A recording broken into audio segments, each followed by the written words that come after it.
Breaking news చూస్తున్నాం. తూర్పు గోదావరి జిల్లాలో ప్రచారం నిర్వహిస్తున్న వైసీపీ అభ్యర్థి తానేటి వనితపై టీడీపీ వర్గీయులు దాడికి పాల్పడ్డారు. ఘటనలో ఒక వైసీపీ కార్యకర్త తలకు తీవ్ర గాయమైంది.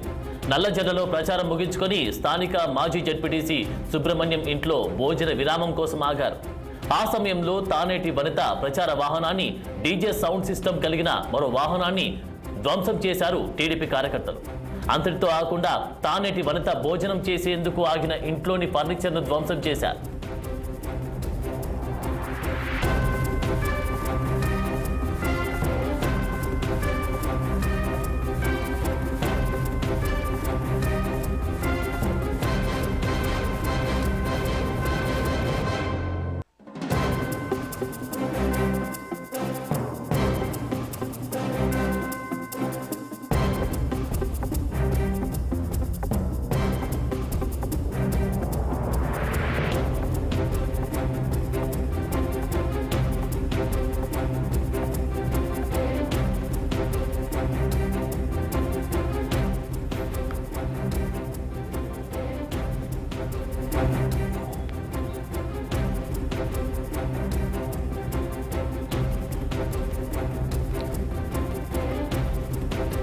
తూర్పుగోదావరి జిల్లాలో ప్రచారం నిర్వహిస్తున్న వైసీపీ అభ్యర్థి తానేటి వనితపై టీడీపీ వర్గీయులు దాడికి పాల్పడ్డారు. ఘటనలో ఒక వైసీపీ కార్యకర్త తలకు తీవ్ర గాయమైనట్టుగా తెలుస్తోంది. ఇక దీనిపై మరింత సమాచారం మా ప్రతినిధి విజయకృష్ణ అందిస్తారు. విజయకృష్ణ, ప్రస్తుతం ఏపీ రాజకీయాలు అయితే అటు వైసీపీ ఇటు టీడీపీ కార్యకర్తలు లేదా కేడర్ మధ్య అయితే తోపులాట్లు ఘర్షణ సంఘటనలు అయితే తరచూ నెలకొంటున్న నేపథ్యంలో సాక్షాత్తు హోంమంత్రి బస చేసిన నివాసం పైనే టీడీపీ కూటమి అభ్యర్థులు దాడి చేయడం అయితే ఇక్కడ సంచలనంగానే మనం చెప్పుకోవచ్చు. ప్రధానంగా చూసుకుంటే నిన్న గోపాలపురం నియోజకవర్గంలో తానేటి వనిత ప్రచారాన్ని అయితే నిర్వహిస్తున్న నేపథ్యంలో సాయంత్రం సమయంలో మాజీ జడ్పీటీసీ సుబ్రహ్మణ్యం ఇంటికి అయితే ఆవిడ డిన్నర్ టైంకి అయితే చేరుకున్నారు. అయితే అక్కడ బస్ చేసిన సమయంలో ఈ వైసీపీ క్యాడర్ కి సంబంధించిన కార్యకర్తలు అభిమానులు ఉత్సాహంతో సమీపంలోనే ఉన్న మాజీ జడ్పీ చైర్మన్ బాపిరాజు నివాసం వద్దకు వెళ్లి వాళ్ళు బైకులతో కొంత కవ్వింపు చర్యలకి అయితే పాల్పడినట్టుగా అయితే తెలుస్తుంది. దీంతో కోపదృక్తులైన టీడీపీ ఎన్డీఏ కూటమి సభ్యులంతా ఒక్కసారిగా తానేటి వనిత బస్ చేసిన ఇంటి వద్దకు వచ్చి అక్కడ ఫర్నిచర్ ని ధ్వంసం చేశారు.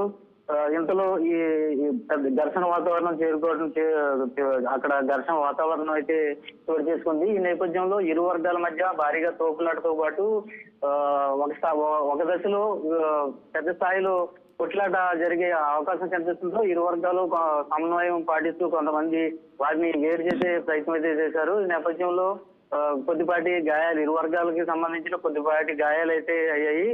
తెలుగుదేశం పార్టీకి సంబంధించిన కార్యకర్తగా అయితే బలమైన గాయమైంది. ఇంతలో సమాచారం అందుకున్న పోలీసులు సంఘటన స్థలానికి చేరుకుని ఇరు వర్గాలను అయితే చెదరగొట్టిన పరిస్థితి అయితే ఉంది. మనం సీసీ ఫుటేజ్ లో మనం స్పష్టంగా చూడొచ్చు. అక్కడ ఈ టీడీపీతో పాటు జనసేన అదేవిధంగా బీజేపీ సంబంధించిన ఎన్డీఏ కూటమి సభ్యులంతా కూడా కోపదృక్తులై అక్కడ ఉన్న ఫర్నిచర్ ను అదేవిధంగా డీజే సౌండ్ సిస్టమ్ ను అక్కడ ఉన్న తలుపులను పగలగొట్టుకుని లోపలికి వెళ్లే ప్రయత్నం కూడా చేశారు.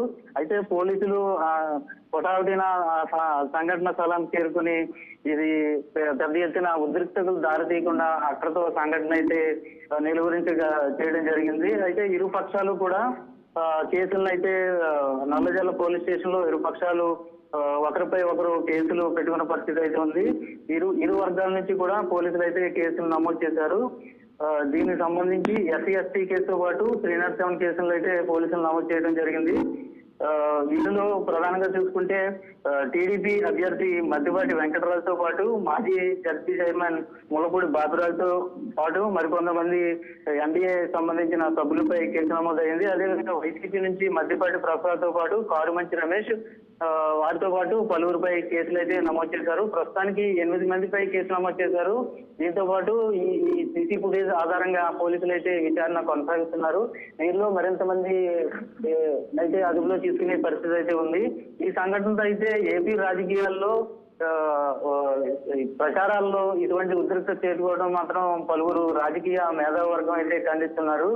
రాజకీయాల్లో ఆరోపణలు ప్రత్యారోపణలు సర్వసాధారణం. అదేవిధంగా ప్రచారాలు ఎవరి ప్రభుత్వ హామీలు కానీ అదేవిధంగా మేనిఫెస్టో ప్రకారం ప్రచారం చేసుకెళ్లడం ఇదంతా సర్వసాధారణంగానే జరుగుతుంది. అయితే ప్రస్తుతం జరుగుతున్న ఈ పరిణామాలు మాత్రం మంచివి కాదనేసి రాజకీయ వర్గాల నుంచి అయితే కనపడుతుంది. ప్రజలు కూడా ఒకంత భయాందోళన కలిగించే అంశాలుగానే మనం ఇక్కడ చెప్పుకోవచ్చు. అయితే ప్రస్తుతం పోలీసులు అయితే ఎటువంటి అవాంఛనీయ సంఘటనలు జరగకుండా ఇక్కడంతా కూడా ముందస్తు చర్యలు చేపట్టారు. పోలీస్ పికెట్ ని ఏర్పాటు చేశారు. ఇక్కడంతా కూడా శాంతి భద్రతలు అయితే పూర్తి స్థాయిలో పరిరక్షిస్తున్న నేపథ్యం అయితే ఇక్కడ ఉంది. Thank you Vijayakrishna.